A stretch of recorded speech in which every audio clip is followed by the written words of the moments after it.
Hi, Nemzz. Oh, hello, Agatha. Well, thank you for having me on the Yes. podcast. I'm very glad you're here. Thank you. I think it will be very insightful. Yeah, I hope so. And I think you have many things to share with us. For sure, maybe too much. Yeah. Because you are working a lot with creative people. Mhm. And I think it's a great source for inspiration. And this is what we are talking about in SOMAtalks, my podcast, which is about body and mind, but in very general terms, because I think that everything connected to mind Yeah. is also inspiration. It's also relationships with people. It's also interactions. This is the source of what we explore, how we change our minds.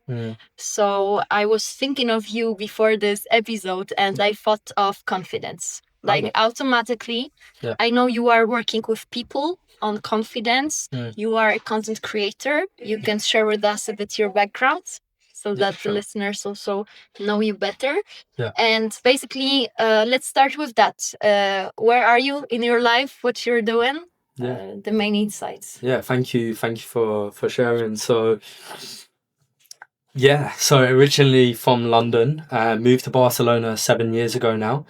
And one thing that was very apparent to me in like London, and I traveled to Los Angeles quite often, was the fact that it was very easy to connect with other creative people.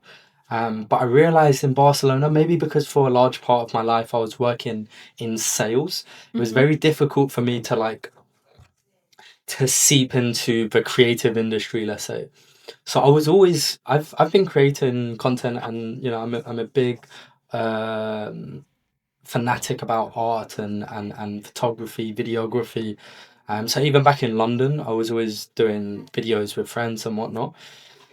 But being in Barcelona, I just couldn't find the right crowd to click with when it came to creative sort of outlets or passions. And then I met, two amazing friends of mine, Piers and Yulpi, and we all kind of like we related on that topic. But yeah, it was just very difficult for us to meet other content creators or creatives in general. And so we said, okay, cool, let's start our own sort of, if they're not going to invite us to their parties, then we're going to do our own, right?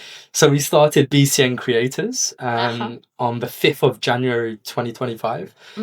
And yeah, it's quite surreal to actually, we're a year into it now.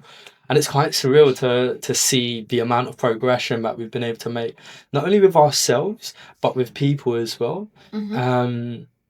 You talk about confidence. Yes. One of the things that I love the most is that we've been able to inspire other creators to feel more confident to create content or to just be out there.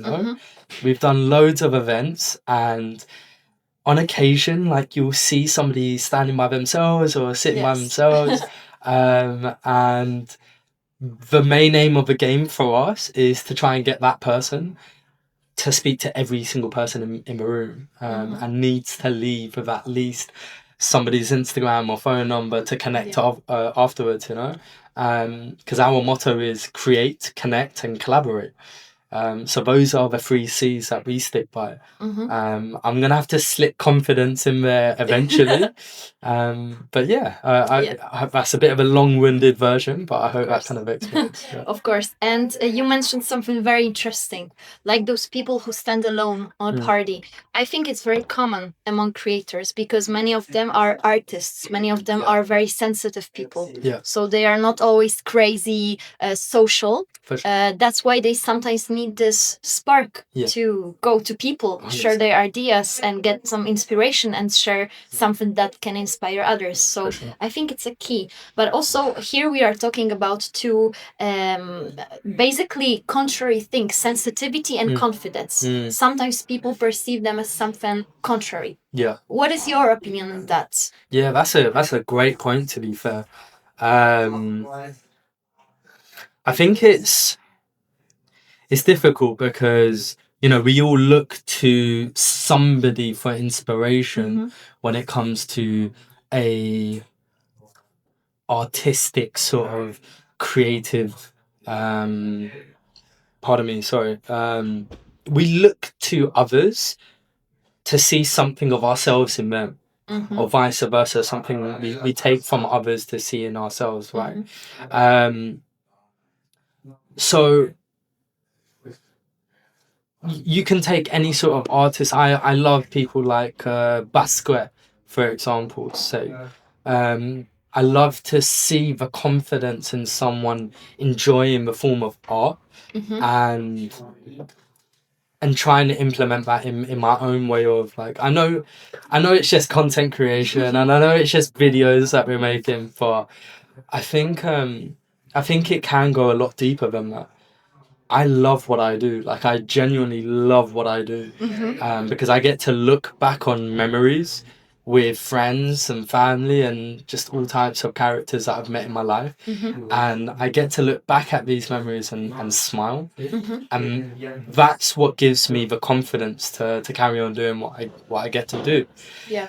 So when I meet young creators, or when I meet creators in general, and they lack confidence to, paint or create content, or to have some sort of artistic outlet, I always say to them, like do what you love, man. Like, if you enjoy it, why are you not doing it? Because I think, yeah, it's a tough one, but yeah. Let me ask you now. Of course, I fully agree that when you love something and when you are led by passion, that's the key. And this is 100%. how big things are born. But sometimes, don't you have this idea, or don't you have this feeling that it's not enough? That you have so many doubts, you have so many moments of hesitations, you have so many struggles, that sometimes you're like, okay, I'm passionate about it, but is it really enough? Is it like, is it a proof that I will be successful? Yeah, I mean, you have to kind of weigh up what is success to you. And this is something that I've been battling a lot with lately. What is success to me? So I'll loop back to this question, but one thing that I can explain is, lately I've been doing coaching confidence sessions. So I have a roster of clients now that I'm coaching them how to be confident on camera, how to pluck up the courage to be in a cafe and just whip out their phone and just put it in the corner and film themselves, right? But to kind of loop back around, it's interesting because one of my clients, I said to them, I was like, what does success look like to you? Is it a financial, monetary value, or is it a sense of feeling? Is it a sense of feeling where you're like, for me, sometimes I'll look back at a video and just it will leave me feeling so warm, so happy, and so inspired to carry on making more videos. Again, because within that video I got to see a friend that I haven't seen for a long time. Like, the other day I got to see one of my best friends, Mike, made a nice little video about it, and now I get to see that video on replay when I'm on an airplane one day, like when you haven't got cell data or whatever. And those videos will make me happy. So in some sense, that is success to me, because I get to create awesome, dope content, but I get to enjoy. And I understand that, there comes a financial aspect to it where you should be paid for your creative work. And so to have a sort of business acumen as well, to understand, the how does your art, because if that's how you look at it, and I look at my content as art. This right here is art. What we're doing tonight, art and wine. Like, it's an artistic outlet, right? How does that change somebody else's life? If I was to look at this painting, what's the feeling that the painting leaves me with? When I make content, what is the feeling of value? Like, what value did you get from watching my video? And so this is something that I would say to aspiring content creators, or just artists in general, or whatever you're doing, music, if you're a musician, we all listen to music. How does music make you feel, you know? So yeah, and I think that it's good you stretched out, because many people think of creativity as an expression, expressing yourself. So it's very egoistic point of view on creativity, while creativity is really about sharing. Sharing your talent, sharing the inspiration. So I completely agree with that. And I also, since SOMAtalks was also born from the idea of yoga and balance within, last time, that's why I will mention that. Last time I went to yoga, and at the very end, there is this posture Shavasana, which is the relax. So you just lay down and you observe. And usually there is some intention that you remind yourself after Shavasana. And the girl was like, was saying, and now remind yourself the intention that you set not for yourself, but for someone else. And this is when I felt that, yeah, sometimes we are so concentrated on ourselves, not only in spirituality, but also in creativity. That's so important to also take a look at others and think, why am I doing it? Think of the purpose that is driven for others. So I think this is very important. And also you mentioned that you help people get more confident on the camera, for example. I wanted to ask you, what is the main blockage? What is the main barrier that people have from your experience? Yeah, good question. I think it's quite typical that people don't like to film themselves, right? Yes. But hear their voice. Yeah. We all struggle with So that. there's two things. There's the first one where you're again in a cafe or you're in a library or something. You're somewhere in a public space, and you have to put your camera somewhere and film yourself because you've got the idea that you're going to make a video, and in that video that this scene is going to be an important part of it, but you have to pluck up the courage to then just place your phone or your camera somewhere in order to film yourself. And that's a very difficult thing for somebody to do, especially when you're in public and there's people watching. It's a very difficult mindset to get into, to tap into, to get over that sort of barrier, that hurdle, right? The other one is listening to your own voice and seeing your own face on camera. Such an awkward thing. And obviously I've gotten used to it now. But I remember when I first, I had my friend who was filming me when we was younger back in London. My friend would film me, we'd do videos and films, short plays and whatnot. And I remember seeing myself initially and hearing my voice, and it made me want to puke. I genuinely, I felt sick. I was like, I'm so ugly. I'm so, my voice is squeaky or weird. And I just didn't like the self-reflection of my image. So I put it off for a while. And then my friend would constantly, chase me up and be like, I've got this idea. We need to make this short play. We're going to make this video and we're going to do this, that, the other. And what actually helped me was, I can actually remember it. We went to Trafalgar Square in London, and my friend was just like, right, here's a mic. I'm gonna film you. You have to go up to strangers and just ask them stupid questions. I was just like, I don't know if I like it. I don't know if I want to do this. He was like, you're literally the only one out of all of our friends that has the confidence to do that. I was just like, okay, am I allowed to swear on this? By the way, it's a drama. Yeah. And so I plucked up the courage and the confidence to just go up to people, and it was stupid, but we had a lot of fun with it. And I realized, I was like, it was fun. That's what it was. It was just for fun. And if people wanted to laugh at me or make jokes about me, I couldn't really care less.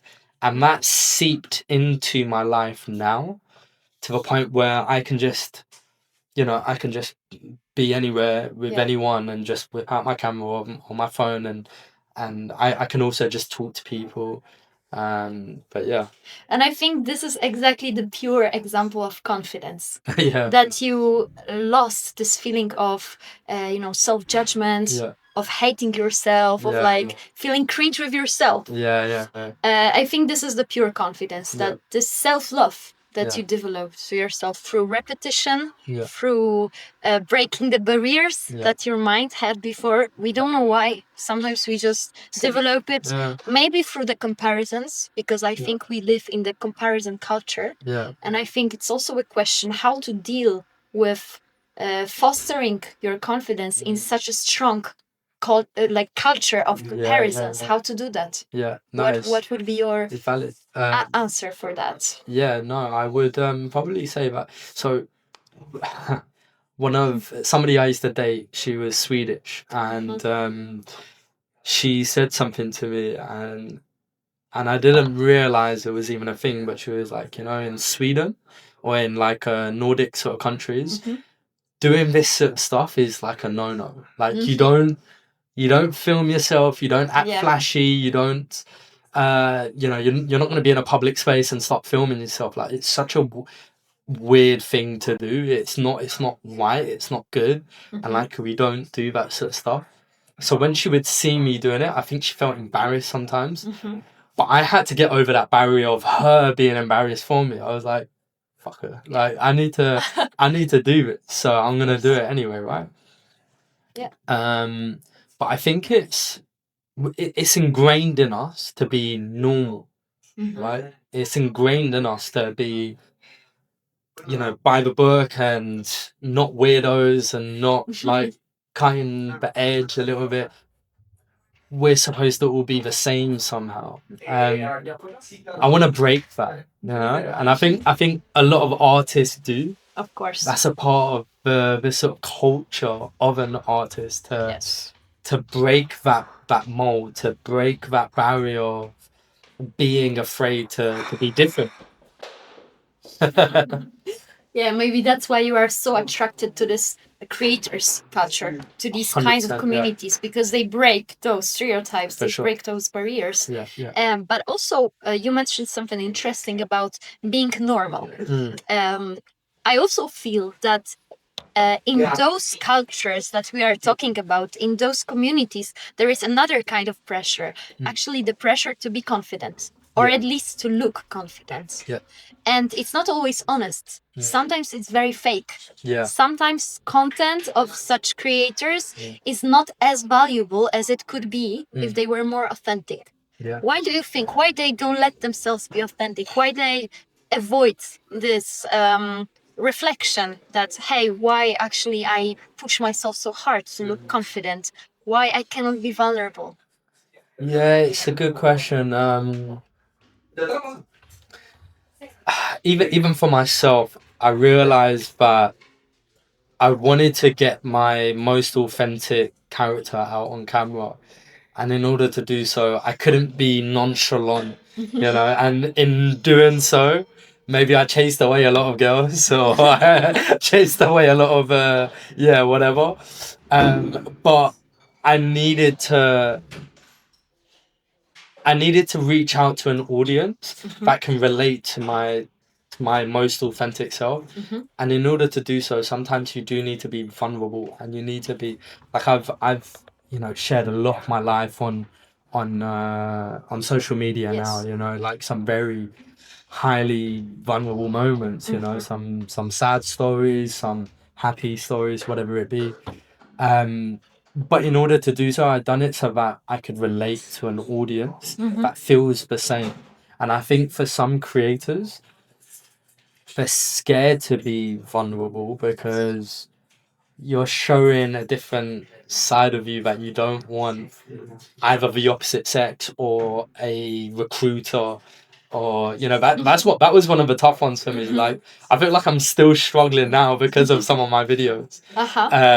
And who knows if recruiters from jobs that I applied for looked at my page and was like, who is this idiot? Who is this bozo? Like, what the hell? Like, what is he thinking? I could never hire someone like that. But to calm you down a bit with those thoughts, I heard recently that if you feel nervous, it's probably worth it. And I think that's the best motto to remind yourself. And also, a question came up to me that do you think that playing with this authenticity and creating an image, because it's still content, it's still social media, so we create some kind of image.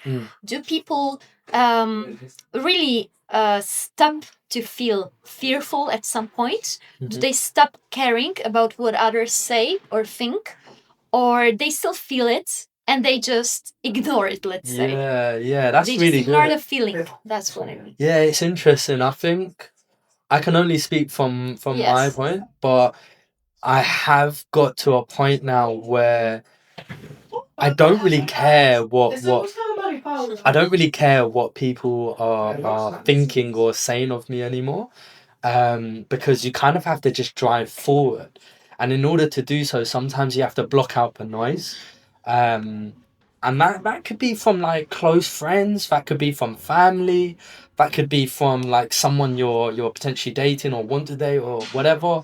Like a lot. The problem is everybody has opinions. Everybody has opinions, but they're not willing to do what you're doing. And I heard this quote. It's like, how can I take advice from somebody that hasn't done it themselves? It's like taking financial advice from a homeless person. And so, yeah, I think it's important to have enough confidence in yourself to just carry on doing what you need to do, but having your ears open to feedback. I always take on feedback. And by the way, I think one fantastic thing that you've done is, actually doing this. Like, it takes a lot to start a podcast, to do all of these sort of things, to really engage in a meaningful conversation with people. So I want to give props to you for actually doing all this, by the way. Thanks so much. Yeah. Yeah, but I think what we are talking about is also very present in my life, because often I think I could do this better, I could be in that place already, and so on and so on. But I mean, I have those thoughts. It's not like they disappear, but you just kind of get used to them, and you treat it as a process. And how I see projects, our own creative projects, is I treat them as something that we build relationship with. Yeah. So if I start a podcast, Yeah. I start to build a relationship with SOMAtalks. Sure.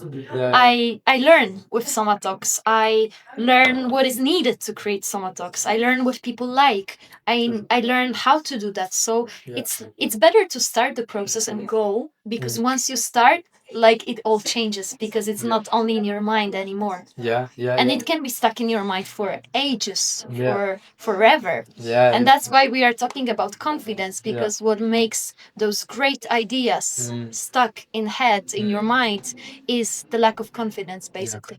And the lack of confidence to take this initiative and to start and just ignore being judged, ignore the opinions of people who will not serve you, basically. Exactly. And also recently I talked to my coach, and she said something very inspiring, that when someone speaks out of fear, she just doesn't really care about it. What she takes into her heart is when someone speaks out of inspiration. And I think that's great, because we always face some fears. People are fearful. This is how we evolutionarily became. And this fear can be very powerful if you give it the power to stop you. So that's why we are talking about confidence, about breaking those barriers, about overcoming fears. And I think what you mentioned at the very beginning, another tip for overcoming it is finding a community. 100%. Because community has some kind of synergy, and it pushes you. You see some person doing what you would always love to do, and then you think, why not? Why shouldn't I try? And then you go to an event and you say, yeah, I'm creator, although you started podcast like 2 months ago. And it already makes you so powerful. So I think it's key. And also, my question is, how does confidence really evolve while you face such kind of people? We already mentioned it at the beginning with creative people, but what really changed in your case, for example? You said family pushed you to record, but what changed in your mind? So I'll kind of attach that to community. So one of the reasons why we started BCN Creators was because we wanted to build a community that we could actually learn from. So we knew we were just kind of almost starting to scratch the surface of content creation. One of my friend peers just picked up a camera. My friend Yupi just started editing. I've obviously been creating content for a while, but I could always become better, right? So we said to ourselves, we want to be around more creative people that we can actually learn from. But along the journey, we realized that there were other people that were now looking up to us. Like they wanted to learn from us now. And maybe they had 100 followers or 400 followers or whatever. Didn't matter. It's what mattered was that they wanted to learn and they wanted to become better. Yes. And they wanted to indulge in education. And so that's why we always said, like, we want our events to be accessible and inclusive for everyone. And it got a bit out of hand in the end because, you know, 1 minute we're content creators, then we've got musicians involved, then we've got fashionistas, then we've got podcasters, then we've got artists, you know. Yeah, it's great. And then suddenly you've got this beautiful, inclusive community of anyone with a creative urge to learn and to blossom in their careers as creatives, right? So to kind of loop it back around, I think it's important to be around people that not only you can learn from, but also people that you can teach. Because that, I think that gives you confidence. That's what's given me confidence to become the person that I am today, because I was learning from, and I'm always learning, by the way. I think everyone should always be learning to become better and to do better, right? But with that information, I happily share it with either people in my community or clients that I have that I've brought on. Because of course your time is money as well, and like money is time, and you got to make the most of your skill set and your education, because when you put in so much time and effort into learning something, you should get to a point where this has now become a valuable skill that somebody is willing to pay for. So I'm now in this weird sort of atmosphere where I'm turning my creativity into a sort of what's the word I'm looking for? Like a business outlet. I don't know, like, because none of this, because we all have bills to pay and we need food to eat and survive. So, and I want to live a good life, but I also want to pump all my money back into the community to just do really cool, fun stuff around the world. So, yeah, of course, I agree. It's also the key thing to identify your skills and use them, as you're saying. In your case, maybe using creativity and confidence as a kind of leadership that can help people. And I can say that on your events, I felt that. And I also came with friends who don't do anything with creativity, honestly. They just come because their friends come. And after an event, someone told me, hey, actually, I really want to do something creative, but I just don't know what yet. But I already see the spark in that person, and that was very valuable. Nice. And also, I wanted to ask you, do you think that confidence is more of a personality trait or something that we train? Because I'm asking about it because many people see creatives and confident people as someone with charisma, of those who have some kind of super talent that no one knows where it comes from, but they are just like this, and they cannot really explain, they cannot analyze what is this confidence. It's just like charisma. But is it? Do you think so? Yeah, another good statement. So I think it's a mixture of both. I've always been quite extroverted. My mum always knew that if she put me in a playground with other kids, and I was gonna end up, you know, begging her for everyone to come over to our place to do a play date or whatever. So I've always been the extrovert. I've always been a mixer of people. You know, even in my high school, I got on with all of the boys. I got on with all of the girls. I got on with all different nationalities and backgrounds. I got on with everyone. But I think for those, and one of my clients, the one I'm speaking to and trying to work on the most, it's difficult because this person is very introverted, but they have a beautiful talent of like creativity. They know how to edit, they know how to film, but they don't like to do voiceovers and they don't like to be on camera. And I hope you're watching it. I'm not going to call them out, but yeah. And I think it's very common, by the way. Oh, what you 100%. mentioned, yeah. 100%. Because, you know, we can't all be extroverts. You know, Yes. that's the beauty in life, that we're all different, right? But with this particular person, I said to him, I was like, dude, you have such a talent to make really beautiful art. But what would enhance it even more is hearing your voice on camera, because you've done it before and I've heard it and I've seen you on camera, and it really elevates the video. And so I'm trying my hardest to get them out of their shell. And so there's all different sort of techniques that I do and different ways of trying to bring people out of their shells a bit more. It is definitely something that you can work on as an introvert. There are different techniques for different people, I think. For some people, I'm very like just, you know, full in. I'm just like, yo, I push them into the deep end and then see if they sink or swim. With others, it's more like it's a slow, gradual process. It's like you've really got to try and help them overcome that fear of talking to people, of being on camera. And again, there's small techniques and steps and education to help people to become more and more confident.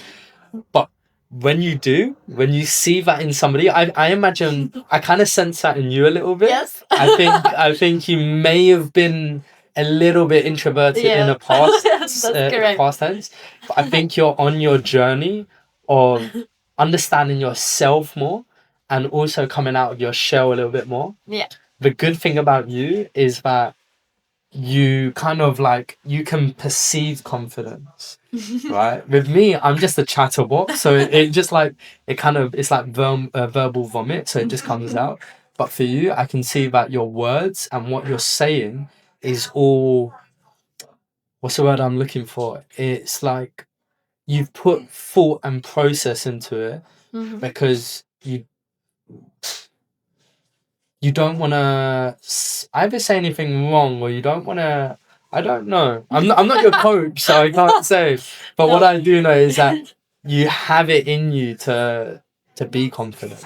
And I think you're on your journey for sure. Yeah, I mean, I perceive myself as a confident person, but I come from this point of being introvert, definitely. Yeah. But also, if such people are listening us now, it's a talent to be introvert, I think. It's a talent because introverts have this beautiful, usually have this beautiful introspectiveness, this beautiful perception of the world, very profound, very deep, linked to sensitivity, linked to creativity very often. And I think this is something very difficult to learn, if even possible.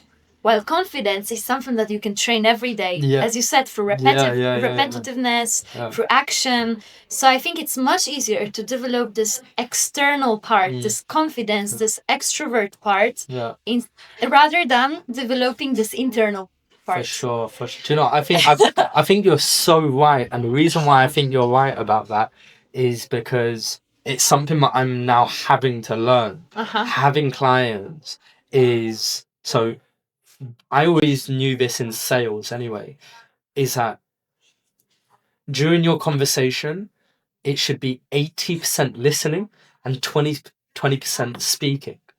This is what I learned at the beginning of my sales sort of jobs. My manager said this to me. She was just like, Nemzz, shut up. Just listen to You are the one who needs to calm down. You need to actually be more introverted. Just, what is it she said? She was like, the power comes in silence and in listening, and then giving a good response. Because you can listen and then give a crappy response. But if you're listening and you can understand a person's pain point or their need, you can follow up with a question that will open them up a little bit. But it's actually a pretty difficult skill to have, because most of us, yeah, like look at me right now, you know, I love to speak. So it's just like, Yeah, where do you stop? no, but that's the point of the podcast. Like, Yeah, you yeah. are here to talk. Well, yeah. I'm more to listen Yeah, and ask the yeah, questions, yeah. but I agree that this role is not very easy because you need to, for example, as a podcaster, you need to start with some questions, but you never Yeah. follow the script, to be honest. Yeah. You always interact with Yeah. someone, you always react to what they say. Yeah. So I think it's without listening, podcasts with guests would have no Yeah. sense. For sure, yeah, yeah, yeah. Because there would be no connection. Yeah, This is the key. well, hopefully there's going to be millions of people watching it. So Yes, let's yeah, hope. yeah. Yeah, and one more question. Mm. What was your personal game changer in this whole play with confidence? Yeah. What led you to all those reflections that you are sharing now? You are talking about introverts, extroverts, different types of people. Like, how did you learn about it? Yeah, so again, another good question. It came off it came off the bat of rejection. Rejection from women, rejection from jobs, Yeah. rejection from a creative world that wouldn't allow me in. So let's do it step by step. Of course, like I was always the one in the friends group, probably not the most handsome, probably not the tallest one, but I always had the confidence to just say, I think that person's attractive. I'm going to go and speak to them. And I would. And, you know, after a while, like you get more and more used to it. Same with, and they all kind of tie in together, you know, with work. I was always in a corporate world that didn't accept me from the get-go. I always felt like that. You know, being in the corporate world, you know, I'm from South London. I'm not exactly, I don't speak the Queen's English, you know, like I sip cups of tea at Buckingham Palace. So I was always in an atmosphere that I felt out of place, but I had to kind of like fit into. And so that actually took a lot of, you have to become a chameleon of your environment almost. And that takes time. That definitely takes time. And so I think courage with mixed with confidence brings out probably the best version of you, because you need to have some sort of courage to do to do anything that we're doing. You know, you need courage to be sitting here with me right now. You need courage to set up this podcast and invest a lot of your time and patience and hard work and effort into it, you know. You need to be confident sitting here right now speaking to me. Don't stress me now. No, yeah. Because hopefully in the future you'll have more and more inspirational people than I. And so when that happens, you have to be so confident that you're able to carry a conversation with that person, or at least ask for right questions to that person to allow them to speak. Not everybody's going to be as easy as me, trust me. Definitely. But also, if you have those kinds of thoughts, that maybe you lack some courage, you have some doubts, what is one simple phrase, thing that you remind yourself? I love that you asked that. Yeah, you were waiting for it. So this is actually this is a part of my sort of coaching confidence sessions. This is what I actually end up telling my clients, is that the way I get over it is I hype myself up and I embarrass myself first in my head. I play out a role in which I'm probably going to be embarrassed by. And I say it as I'm in action. And this is the key word. I say, oh gosh, this is going to be embarrassing. And then I get up and then I put my camera somewhere and then I start action, right? And the reason why I say this instead of that, there's like a psychological reason to it. If I say, oh, that's going to be embarrassing, you're already telling yourself that could potentially be very embarrassing. I don't want to do that, man. I really don't want to do that. In fact, you know what? I'm not going to do it. Whereas the movement and also saying this is about to be embarrassing, cool. I guess it is what it is. You're gonna have to do it now because you're already in movement. You're in a state of flow. I think a lot of this work is about being in your flow element and just kind of hyping yourself up. You need to be your number one fan before anybody else does. You need to be there with a pom-pom saying, you can do it. Yeah, and you think it's mostly mental thing that you just tell yourself, yeah, I'm my best fan. It's a mental and a physical moment that you need to like they go hand in hand together because your actions you need to hype yourself up, but your actions of your body movements need to make it happen, right? So there is definitely a technique to it, and that's one of the techniques for sure. Yeah. More on your sessions. Yeah, exactly. Yeah. And the another question is: do you think that confidence comes mostly before the action, or after, or during the action? What is the like the strongest source of confidence, before, during, or after the action that we take? Because for sure they are correlated. Confidence without action is maybe just charisma. Yeah, I think it's tough because the beginning part is plucking up the courage and the confidence to do the action. Whilst you're in play in the middle bit, you're already doing it. It's embarrassing because now people are looking at you, right? So you've already set up the camera, and now this person is already looking at you, thinking that guy's a weirdo. Okay, cool. I guess so.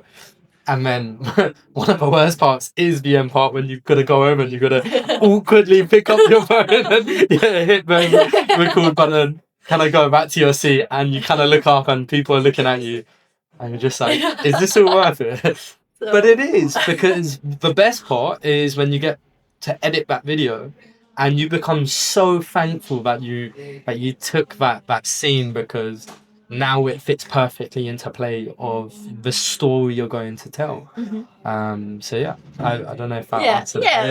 Also, I think that it's a great feeling when you actually see that on the phone, and if you actually it's not that bad as I thought. Exactly. It looks really good, and that's a great. And another thing, sorry to interrupt. Another thing that I always tell myself is, I'm never going to see these people again. I'm never going to see it. And it gets awkward when you see them again. But maybe they don't even remember you. Exactly. Yeah.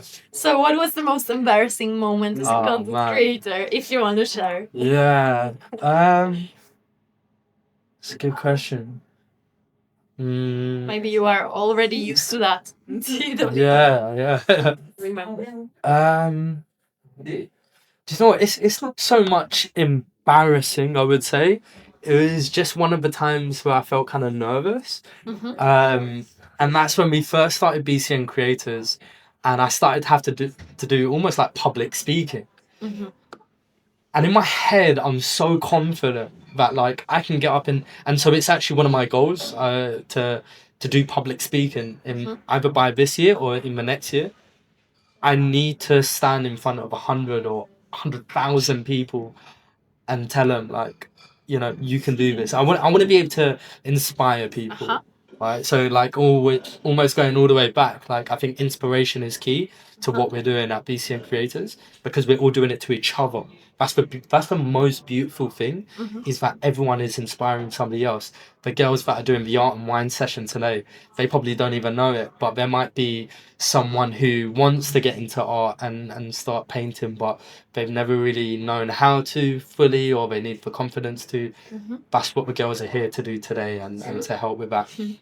But to loop it back, I think one of the most embarrassing moments in that sense was having to stand up in front of, like, I think it was 50 people, and this was at an event on my birthday. It was to do the launch of a website for BCN Creators, and I had to stand in front of like 50 people and tell them about the website. But when you're in front of all of these people and everyone's quiet as well, and you know them, well, most of them, but they're all staring at you, and you're just like, because they're your friends, you know that they're gonna take the mickey out of you. They're gonna make fun of you afterwards. But you just kind of have to like, you just gotta get on with it. You just got to bite the bullet and get on with it. And it's the best training in 100%. such situations. Yeah. The more challenging it is, the more Exactly. progress For sure. it does to you. Yeah. So we are coming to an end. Okay. That's why I would like to ask you about your personal inspiration. Is there someone, maybe something, that inspires you the most? Is there a specific person, some role model that you have?